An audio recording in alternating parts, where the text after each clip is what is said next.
Hello and welcome to the fifth episode of the MoleHill Podcast. With today's main topic will be Heroes of the Storm, the rise and, well, not rise of the Blizzard MOBA, how it actually came to be, the lawsuit which was happening around the game, and so many other things. Like, Heroes of the Storm is one of the most fascinating descriptions of how not to handle a MOBA I have ever seen. Like, it is really, really fascinating from a player perspective, from a developer perspective, and from an outside perspective when you see how they handled Heroes of the Storm, what they did with it, and that they actually had a lot of good ideas, but it never fully clicked. And how that all happened, we will talk about in the main topic today. But before we go there, we have some other things to discuss. As you know, my show is not just about the main topic, but it's also about gaming news, things which are happening around gaming and my channel and all that.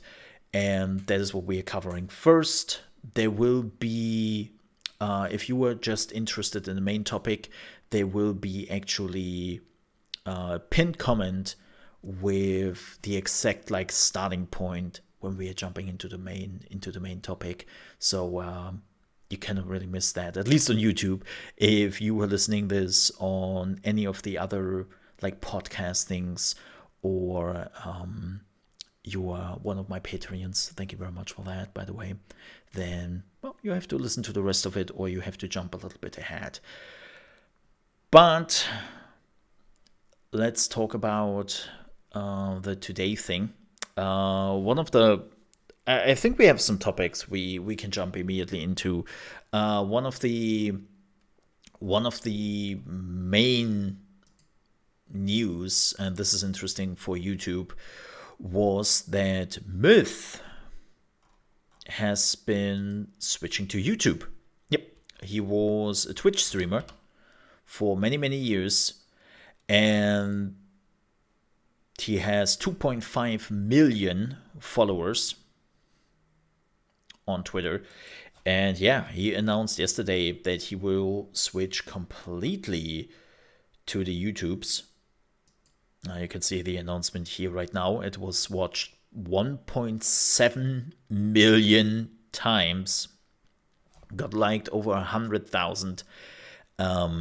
Yeah, people were definitely looking for that. And it's kind of crazy. And here's the thing, which is kind of funny. So I talked about this yesterday because I know from a pretty good source on this that this is just the first announcement after Little Pichu. Little Pichu was the first. I know that Myth is the second, and there will be two more big announcements coming up. Yep. There will be two big announcements coming up. And there will be two big names following. That's it's interesting. What's even funnier, my tweet where I make that announcement. Let me show you this. This is the tweet where I made an announcement. This is 1 out of 3 announcements. As I said, YouTube Gaming will have 2 more big names after this. And this got liked by the global head of gaming creators at YouTube. And nobody else cared. It's literally, basically the person who should know best is liking this, right? And it's normally a big gaming news deal. If anybody else Dexerto or any of the other esports Twitter accounts or websites would have posted this, it would have get hundreds of thousands of likes. But when basically somebody like me, right, not with a lot of followers, is posting this, nobody gives a shit. Nobody gives a damn. It's you need a name to be heard. As unfortunate that is. Because believe me, if one of the big ones would have posted this, they would have had like thousands and thousands of likes, and they would be like, oh my god, who is it and whatnot, but there's nothing. Yeah, but I know, like, so who is it? That's probably the biggest question here. I don't know. I will be totally honest. I know this might be very disappointing. I absolutely do not know who will be the other two. I know of like 3 big names after Little Pichu. Myth is one of them, and there will be 2 more in a very short amount of time. To make that clear, YouTube Gaming will probably have even more than that. I'm just saying, I know of 2 more, like really big Twitch streamers, where people will go, whoa. Right? That's the size who we talk about. I know that, but I do not know the names, unfortunately. But yeah, so this means another relatively big name for YouTube Gaming, and it's kind of crazy. They have more and more big names, but yeah, as Dracodice says in chat, let's hope YouTube will change how live streaming works with all those new big people. Yeah, that's the thing, isn't it? Like, I'm still hoping that this is not one of those stupid initiatives where they're really just buying all the big names and completely forgot about forget about like the interface and whatnot. There is a rumor I heard coming from a similar source at YouTube Gaming, but this is really just that person has heard from another person, has heard from another person inside the company kind of thing. So a lot of like, my uncle works at Nintendo kind of information. But what I have heard from that person who was working at YouTube Gaming, that basically one of their departments is kind of looking at bringing back YouTube Gaming. So if you don't know about this, YouTube Gaming was actually once its separate website. It was YouTube/gaming, I think it was, or something like that. And they had their own interface, they had their own thing going, but apparently it was doing so badly that they just killed it at some point. They canceled it actually, I think 2 years or 3 years before Mixer got canceled. But so from what I heard as a rumor, and again, this is the rumor of a rumor of a rumor, huge grain of salt attached to that. I cannot say that often enough. That they are somehow thinking about bringing it back. Not necessarily as its own website, but more like an integrated thing on YouTube. And they want to apparently put it more prominent again this time. But before they do this, they want to have all those big names so that you basically, when you are opening it up for the release date, that there will be like a lot of big names, right? You are going to youtubegaming.com or whatever it will be, and you will see Tim the Tatman, you will see Dr. Lupo, you will see Dr. Disrespect, you will see Little Pichu, you will see Myth, and all the others which also joined over on YouTube. And that's apparently something they are planning. Again, big rumor. I don't know if that is true or not. It's literally one of those things of, my uncle who works at Nintendo has told me kind of information. So I'm very skeptical about it. I would be happy if they are bringing back something dedicated for YouTube Gaming, surely. But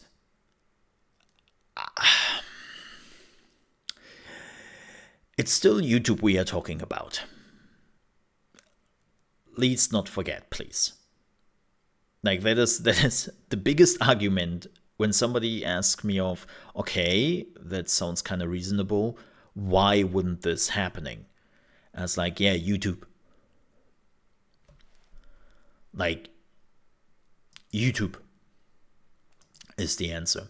There are so many things where you might think, okay, this is in YouTube's interest to do something about it, and YouTube has never done anything about it. It's unfortunate, you know. But yeah, nonetheless, that is another big name coming from Twitch directly to YouTube. From what I've heard from the Twitch side of things, is they don't really give a damn. Like, Twitch came apparently to the conclusion that they cannot compete with YouTube when it comes to like poaching all the content creators, and they basically have to deal with it, and they have to make sure that there are enough content creators at the ready who can basically take up that place. Because if there's something we have learned, it's that when a content creator changes platforms, they're just people who stay behind. They turn away from the content creator completely. They just want to stay on the platform. Like, we have seen it so many times. Like, heck, when I move platforms, I'm losing like half of my viewership always. And it doesn't really go any different for the big ones. Of course, for the big streamers, you don't really notice it too much, because when somebody has 20,000 viewers and then they have 16,000 viewers, it's like, yeah, okay, whatever, right? And as I said, on YouTube, you can actually get a lot of viewers. The viewers for live streaming are there. You just need enough initial viewers and enough subscribers so that your channel is like being easier found on that mass of a website. So yeah, it makes kind of sense, right? But it seems like the Twitch just came to the conclusion not to compete with it, and just hope it will not be too bad. Keep in mind, for Twitch, this is still a problem, because Twitch is a top-heavy platform, as we say. So what does top-heavy mean? Well, it means that Twitch makes 95% of their income from the top 1%, top 0.5% of all the streamers. Everything else is just weight. It's dead weight to Twitch. Like, your little affiliate channel, which makes like $100 per month, Twitch doesn't give a shit about that. You're non-existent. It's the top streamers they really care for. And when those top streamers disappear, they have a problem, because it does damage their income. Right now, it's not enough. This is why Twitch came to the conclusion to just ignore the problem for now, because it seems like that even though they are losing quite a bit, it is not as much as they would lose when they try to compete to YouTube. Now, that might change. That might literally change at some point. But right now, that's not the case. So, we will see. Yep. Next news.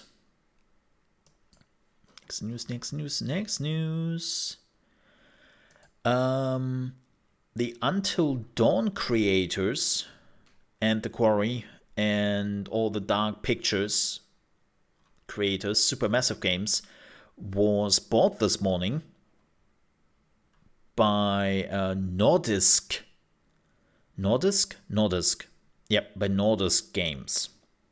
If you're like, who the hell is Nordisk? What? No, this is not. This is not THQ Nordic or anything. Nope, it is not the Embracer Group. Not this time. Nordisk is actually they're focusing on European gaming studios, and They have like Star Stable Entertainment, Mercury Steam, Flashbulb Games, Nitro Games, and one of the biggest ones is the Avalanche Studios Group. Yes, the creators of Just Cause and other games. So they have actually like quite a bit of like prestige studios under the belt, and now Supermassive Games is another one. Which, let's be honest here, good. Like, if a studio is getting bought for multiple reasons, like it happens. You cannot stop it. I'm glad that it is not the Embracer Group. I'm glad it's not one of the big ones who has already like hundreds of studios under the belt. Like, keep it spread out a little bit, right? So yeah, congratulations to Supermassive Games. I hope that maybe give them a little bit more like money. Like, every time I'm playing a Supermassive Games, it's not a bad game. It's good. I haven't played The Quarry yet. I heard it's really good. But apparently there's always this one last step which is missing to make Supermassive Games really good. Like, really, really, really, really good. So, yeah, I'm curious where they're going with this. And I wish them the best.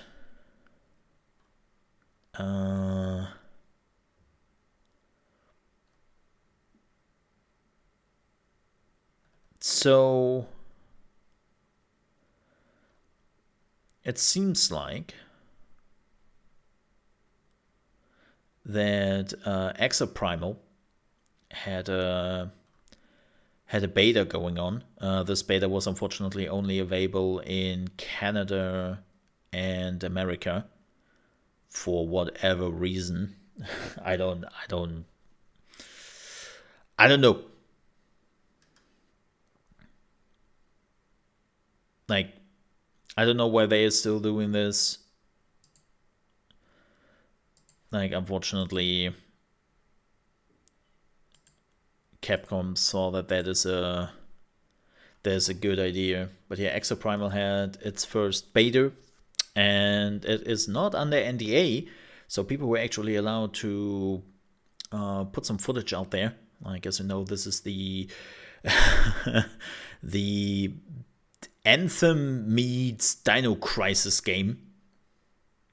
I think that's the weirdest way to explain it. And yeah, the beta was running, and people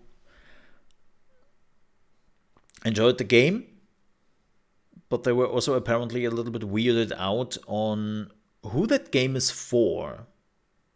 Like, it seems to be one of those weird games who tries a lot of things and tries to just throw a lot of ideas at the wall and see what sticks.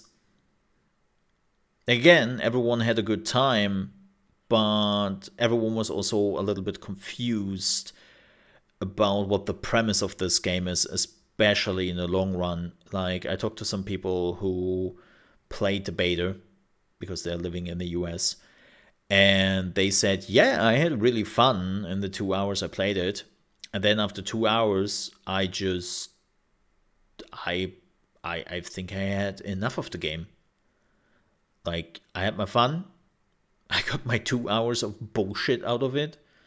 And then I reached a point where I was just not sure what to do next. And if I wanted to return to the game, because it felt really repetitive and not that interesting. So I would definitely test it out. I actually, like, I would have been in this beta test, but good old Capcom had to inform me that, sorry, you're not in the US nor in Canada, so you cannot participate in this because, well, you cannot connect. It's as simple as that.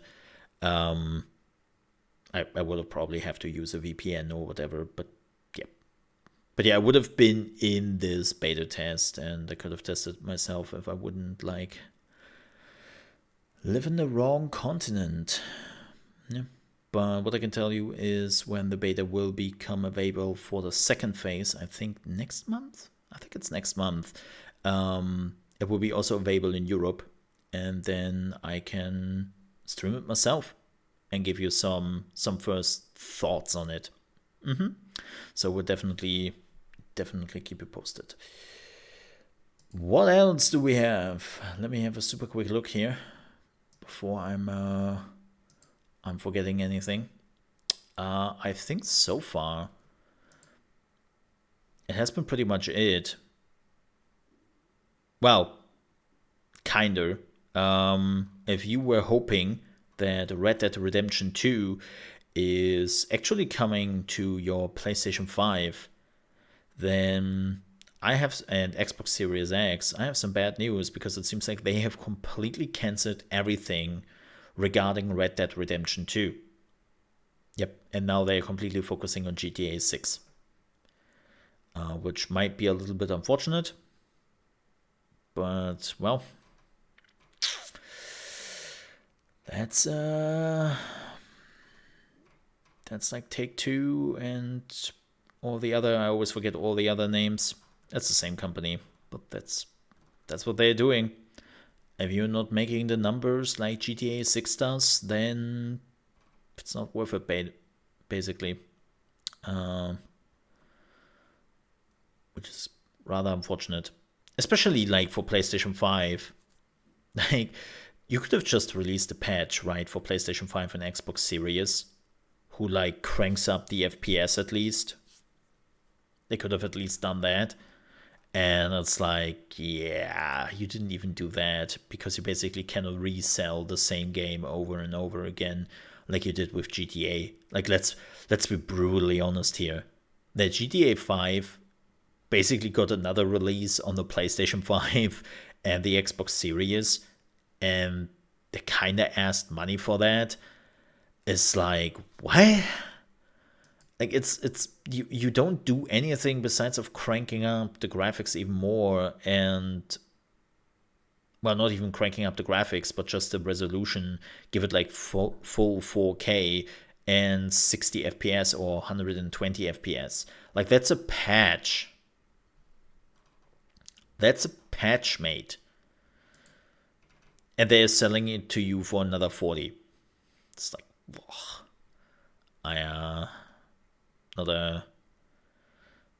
Not a fan of that. Yeah. Not a fan of that. But I think we're done with the gaming news. And I think it's time to jump to our main topic for today.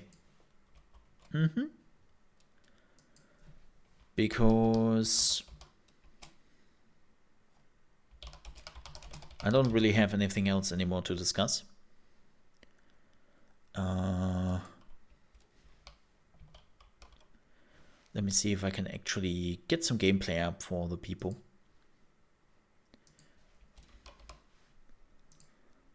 Which is not super old.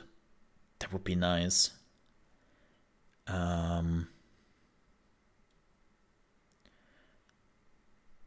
Oh yeah, there it is. Yep, we can go with that, and then we can just switch through a little bit.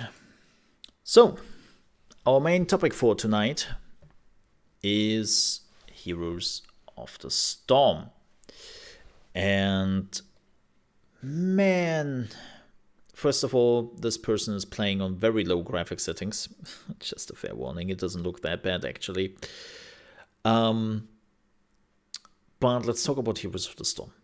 So, as you know, Blizzard Entertainment has announced that their MOBA Heroes of the Storm, wait, Hero Brawler, because it's not a MOBA, it's a Hero Brawler, will not get any additional patches and content anymore, and is basically now on life support.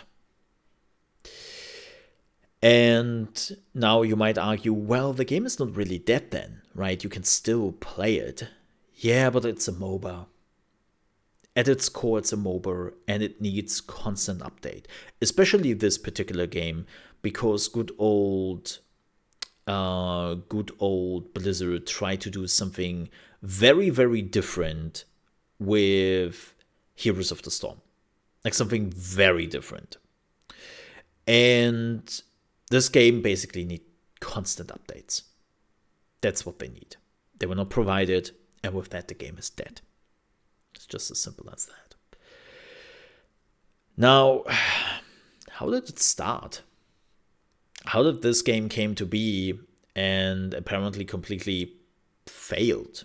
Why could it not establish themselves as like a really good MOBA, even though like all the ingredients were there, right? Well, to understand that, we have to go back quite a bit, actually at around 2008, 2009, we have to go back to that time because Blizzard was still in this craziness which is called World of Warcraft, right? Their complete focus would be World of Warcraft. And they killed basically every other game because World of Warcraft was the big thing. And yeah, you just started to focus on World of Warcraft instead. But it was also the time where another game in Blizzard's portfolio was pretty successful. But it wasn't from Blizzard directly, it was a mod. And that mod was called Dota. Dota was hugely successful. There were more and more tournaments around it, but it was still a mod for a very aging game. This was for Warcraft 3, and that game came out in 2002. Like, keep that in mind. So the game was aging, the mod tools were limited, and the team was basically at a splitting point. So part of the team left, and they would join a small company who was also working on their first MOBA, a small indie studio of like 10 people or so called Riot Games. Yep, and League of Legends. So they were working on that, and some of the Dota team was joining them. The rest of the Dota team was more ambitious, and they were like, hey, let's make Dota a real game. So they were actually going to Blizzard Entertainment, and they were like, okay, folks, listen up. So Dota is really successful. Like, you have the data, we have the data. You see how successful it is. We believe it can be like such a force in the gaming industry. We would like to create Dota 2, but this time under the Blizzard umbrella. We want to basically be bought by you, and then we will make you Dota. Unfortunately, Blizzard, as I said, focusing very much on World of Warcraft at this point, was just like, what? We are supposed to hire a modding team who's working on a weird mod from our game, like MOBA? That sounds weird. We don't really get the point. So, nah, sorry. Not interested. Piss off. Like, we have other things to do. Like, we have real video games here. And that's World of Warcraft. Like, apparently the discussion with the Blizzard team was relatively heated, as far as I understand. Like, the Dota creators were saying that they really, really tried hard to win Blizzard over, and Blizzard just didn't give a damn about it. They just didn't care, which, well, would later on bite them in the ass, quite frankly. Because then the Dota team was actually bought by Valve, and Valve was like, hey, so we have actually like some previous mod teams we worked together with, and they gave us some excellent games, like Counter-Strike. So how about you doing the same thing for us again?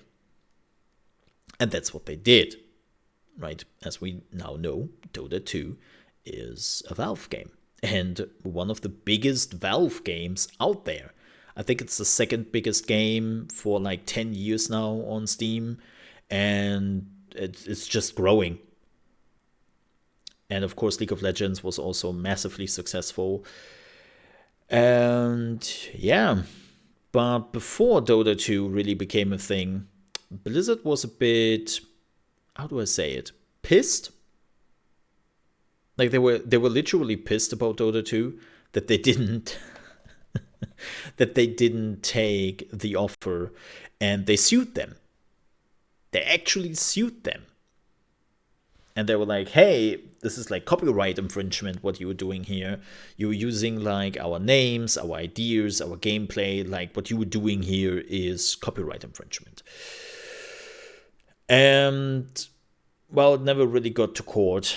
They basically agreed on probably some money, which was exchanged. And more importantly, Dota 2 was allowed to exist and do their thing. But the one thing they had to look out for was they were not allowed to use like any of the Blizzard names, right? Because like their heroes were named after Blizzard characters. So they had to stop that very quickly. And another thing Blizzard managed to grab was the All-Star title. All-Star title? What? Yeah, so Dota at the point was actually called Dota All-Stars. That's what it's called. And Blizzard managed to get the All-Star title. Yep. They were managed to get that. And so the Dota 2 guys were allowed to keep the Dota title, but they have to give All-Stars to Blizzard. And there was also the time where MOBAs became really successful, like League of Legends was just crazy successful. Dota 2 was doing really well. Smite was slowly entering the scene and was bringing something completely new to the table. And rightfully so, the people were asking, hey Blizzard, where's your MOBA? Like, what's going on here? Like, you really want all those upstarts companies, like, taking your title? Like, not only is it a strategy game, which is, or was, Blizzard's, like, level of expertise, but also the MOBA genre basically originated from your game. Like, how can you let that happen? Like, the fan base was literally pestering Blizzard at that point to finally create a MOBA. Right? And Blizzard was always like, no, we don't really want to. We don't really see like anything we could add to the genre. And no, don't really want to do that. And they were really, really reluctant. And then Blizzard announced Blizzard All-Stars. And that was, oh God. I think that was the most unoriginal idea I have ever seen. Like, it was completely, okay, you want a MOBA, you know what, here's a mod inside of StarCraft 2. Yes, it wasn't even a standalone game. Like, it was literally a mod in StarCraft 2. Here's a mod, which is like League of Legends, which is like Dota, with some of our characters we can just put in there, things to this game being a StarCraft 2 mod, and it's literally just that. It didn't have anything special. It was literally just, here's another MOBA like League of Legends, like Dota, in the StarCraft 2 engine, inside of StarCraft 2 as a mod. And well, you can imagine, the community was not very happy about that. And they were demanding a little bit more. So I think it was another year or two that Blizzard then disappeared with the game and then came back at BlizzCon with the game we now know as Heroes of the Storm. Yep, this was where they announced it. And as I said, they didn't announce it as a MOBA. They made very clear it is a hero brawler. And that they wanted to say that their game is very different. It is not comparable to the other MOBAs, which of course it is. But they tried to sell it that way, right? They will make it look like as if it would be not comparable, because they would also have different maps, right? The maps would be very different. The whole leveling system would be very different. They try to be very different from the previous MOBAs, and I sometimes feel like they try too much. Like the idea of having different maps with different objectives, I think is a really, really good one. Like there was definitely some innovation they had there, and something, as I said, really, really different. But they had so many issues at the problem. Like the biggest issue was the forced playtime. So Blizzard was marketing the game as, hey, you know what the biggest problems of MOBAs is they take too long. They take too long and they're hard to get into. That's the biggest problem, or the two biggest problems of MOBAs. And especially the game time was something Blizzard was focusing on, right?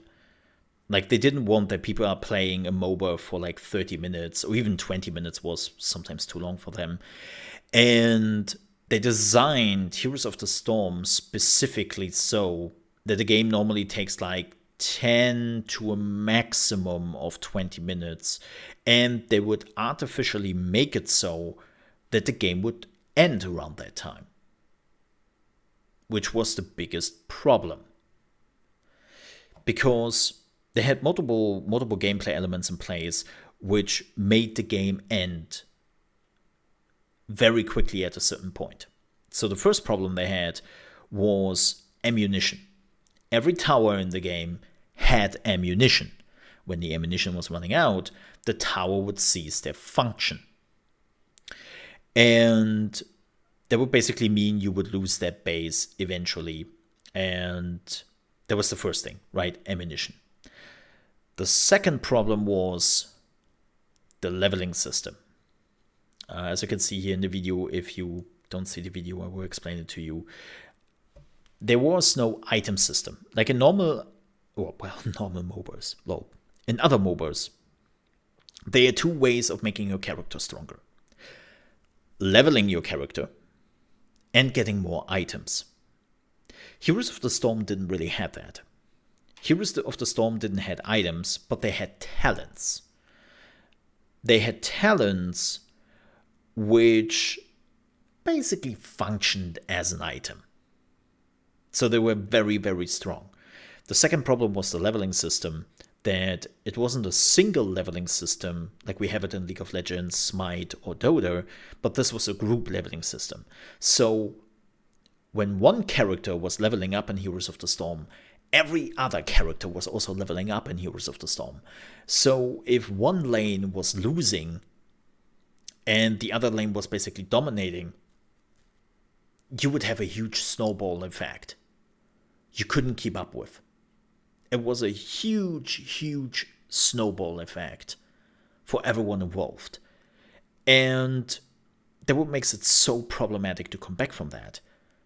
Which made it even worse when you then would capture one of those gameplay events that would give you another huge boost you already got. And it was so hard for the team to come back from that. Because you have lost the level advantage. Now the enemy has won. Maybe he has even like already some talents you don't have. So the next fight which would occur would be even harder to win. And they also got the objective which gave them another XP boost. You barely could get back from it. Right? There was never, like in the most Heroes of the Storm games, there are not a lot of like comeback mechanics. Where in Dota and League of Legends, there are actually quite a few of things you can do to somehow come back, right? In Heroes of the Storm, that didn't exist because the game had to end at like 20 minutes, and they had to make sure of it. Another problem they had was the death counter. The death counters in Heroes of the Storm at the beginning were pretty normal, right? Let's say at the 5-minute mark when you died, you would be gone for like 15 seconds. It's like, yeah, whatever. Okay, that's not beneficial, that's not great, but whatever. The moment you would reach the 10-minute marks, those 15 seconds would become like a minute out of nowhere. And it was this, wait. A 5-minute difference gives me such a high death timer. How am I supposed to come back from this? How am I supposed to fix my death? And Heroes of the Storm was like, well, you don't. Because the game has to end at the latest in 10 minutes. So, yeah, comebacks were never planned in Heroes of the Storm. Or they were horribly executed. Another problem they had with like the different maps and the different events on those maps. The power spike those events had got stronger depending on when you use them. So let's say the first event would show up at 5 minutes, then it would be pretty weak, even if you get it. The second event would come up 10 minutes, and it would be already much stronger. And then the third event would come up at 50 minutes, and it was so strong that it could easily outplay the previously 2 events in Heroes of the Storm. So I had rounds. Now keep in mind, I have played this game. I know I haven't mentioned it, but I have played this game for over 3,000 hours. I had rounds where we deliberately lose out the first 2 events on the map because they were not as strong as our pushing power. And then we would just show up for the third event, take that, and win the game. So what that meant is you only won 1 out of 3 events and you won the game. And it's like, wait a second, how is that possible? How can I win a game where I basically didn't show up for most of the events, which are the core thing of this MOBA?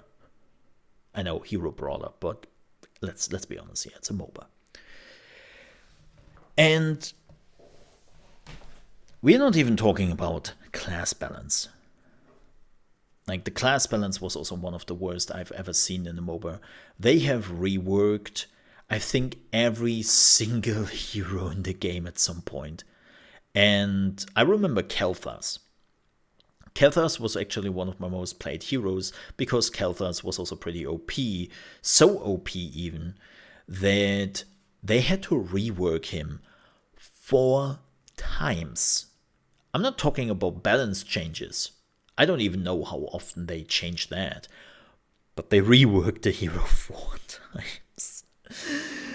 I still remember at the beginning when they first released him, they had the ability Living Bomb. And it was a pretty simple ability. It was the W ability. Yes, I still remember that. It was the W ability. You would cast it on anything. And after a few seconds, the bomb would explode. And anything which was in range, buildings, minions, heroes, would get another living bomb. And if those explode again, they would also cast a living bomb on all the surrounding areas. So it was just a domino effect of living bombs. And there are videos out there on YouTube still, where Kel'Thas literally is just coming from the side lane, putting his W in a minion, and the enemy team is surrounding that minion, and everyone would die in an instant because the living bomb would just ping pong between everyone. It's, again, ridiculous. It was really bad. They then removed, like, they changed the living bomb quite a bit, and now I think you can only the living bomb can only spread in heroes, and you have to put it on heroes, and it cannot spread on the same heroes again if you're not skilling that. Like, again, Kel'Thas was so OP.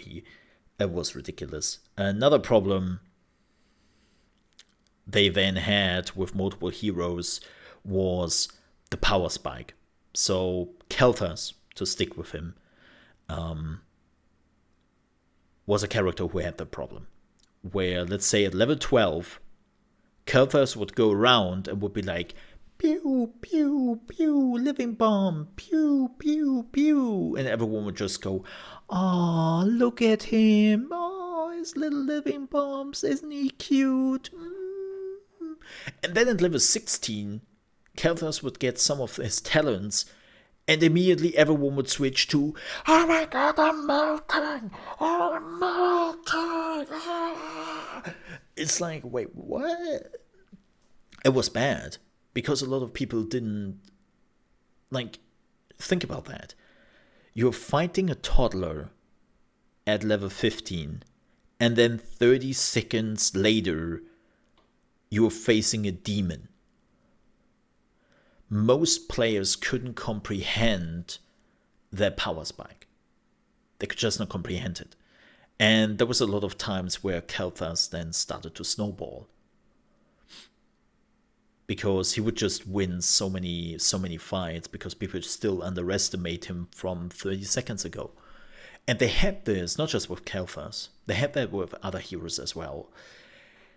And I think, what is her name? The Sorg, Mei Ling. Like, she had a similar problem where till like level 16, she was like, oh yeah, whatever. And then at level 16, she was like, and now I'm going to murder you all. Yes. So balance was another huge problem this game has. And you hear all this and you think, wow, this game must have been really bad, right? Yeah, I think that was definitely one of their biggest issues. But here's the thing. They did market it as a fun game. They didn't market it as a serious MOBA like League of Legends, like Dota, or even Smite, right? They marketed it as a get some laughs out of it, play with your favorite Blizzard heroes, and then call it a day. This is why they call it a hero brawler. They did market the whole thing as basically the Mario Party of MOBAs. I think that's a pretty good way to describe it. Yeah, the Mario Party of MOBAs. And that was okay, right? You would have expected that, yeah, this is okay. Like the hero, like some of the heroes were not balanced. They were not designed that way. So this is just a fun game. And then for whatever weird reason, Blizzard announced that they would actually focus on esports. That they would go into esports and that they would make Heroes of the Storm a serious competitor to League of Legends and Dota. And I never understood that. It was so weird to me that there was a game which started out as Mario Party, who then tried to become a Counter-Strike. It's like, you were not just making those changes and get away with it. And the esports scene for Heroes of the Storm was cutthroat. Like, the stories you heard from all the teams behind the scene, it was bad. It was really bad, because apparently every esport team which didn't have a chance to get into Dota, League of Legends, or Smite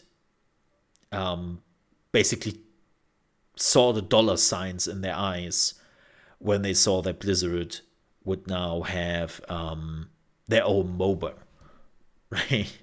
That was basically the dream they had. Like, hell yeah, it's payday.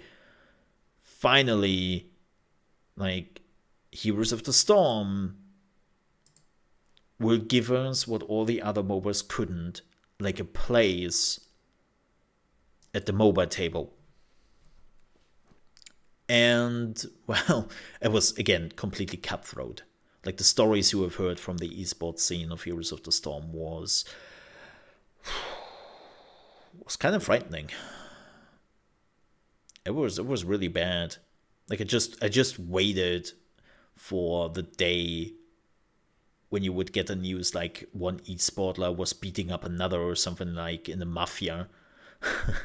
Like a mob was coming around and was beating up the players so that they couldn't play their round next day. It was really, really bad at some point. But I think that was one of the big downfalls of Heroes of the Storm.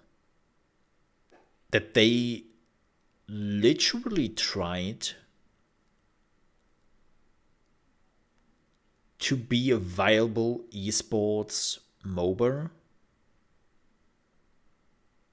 and it just didn't work out. Like one of the things why it didn't work out was also because they tried to release more and more serious heroes. Like at one point they put like a lot of Overwatch characters like Junkrat, Tracer, and others into the game, and they were very serious.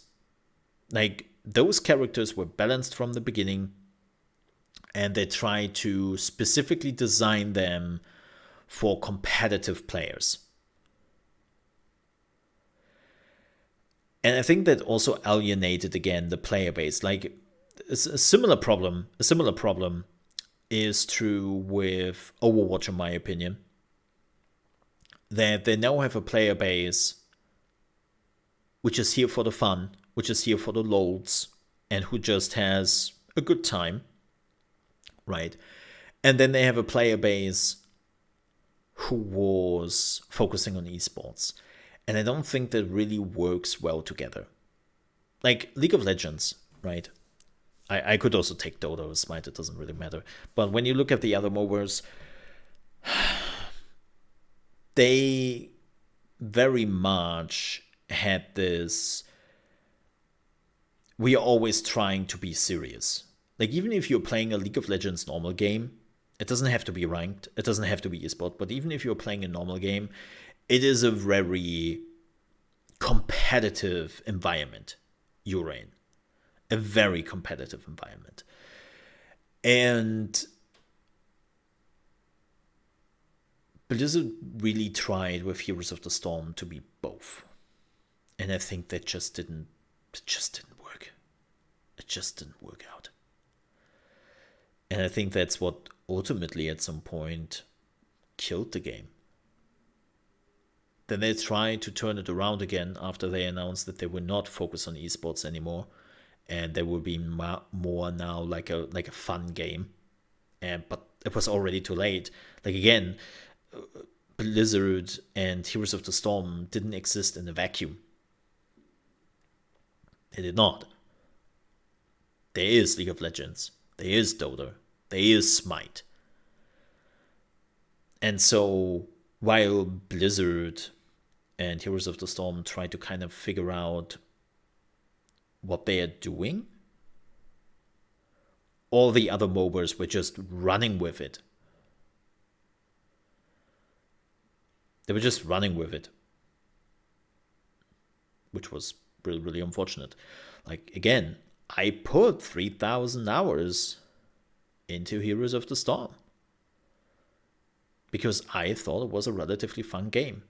I also believe that if they would have been closer to Smite, right, like you're controlling your character with WASD, I think that would also have been much better.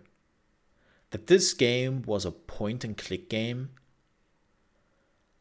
I think hurt it more than it actually helped. Which again is really, really unfortunate. Because it's kind of fun. It's kind of fun. But TLDR, Blizzard could never decide what this game was. And because of that indecisiveness, that game ultimately died at some point. I mean, don't get me wrong. Heroes of the Storm was dead for over a year now. Like, the only thing they did after they announced they killed off esports, and there will be a much, much slower cadence now when it comes to content, was everything they already had in the pipeline, right? And they were throwing that out. And then, but Heroes of the Storm was already dead for 2 years, if not even longer, to be completely honest about it. And yeah, now it's into maintenance mode. Blizzard's half-hearted hooray into the MOBA genre. And yeah, for me, it was half-hearted. It really was. Which is unfortunate. So now, rest in peace, Heroes of the Storm. Again, it was, for a lot of people, a fun MOBA. A lot of esport companies built their dreams on it in sometimes very questionable manner. And I know I said it in our previous show when we talked about the rise and fall of Blizzard, but man, Blizzard needs a win. And I know it sounds weird to say that, as if I'm talking about a football team or something like that, but I'm really hoping that Overwatch 2, which I still doubt, and of course Diablo 4 will be those games where you will look at them and go, whoa, that's really good. Holy moly. Good job, Blizzard. But we'll see about that. But with that said, we have reached the end of our main topic for today. Again, I will miss this game. I really do. Even though I know I talked a lot about the negative aspects of Heroes of the Storm, but because there was a lot of negative to it, and it was really, really unfortunate. But I will still miss it. I still enjoyed it. I put 3,000 hours into it. I even gave them some money because I had my fun with the game. But again, it's gone now. And I think it's all mistakes which could have been amended, could have been fixed. Yeah. There were a lot of ways they could have go about it, and they all choose to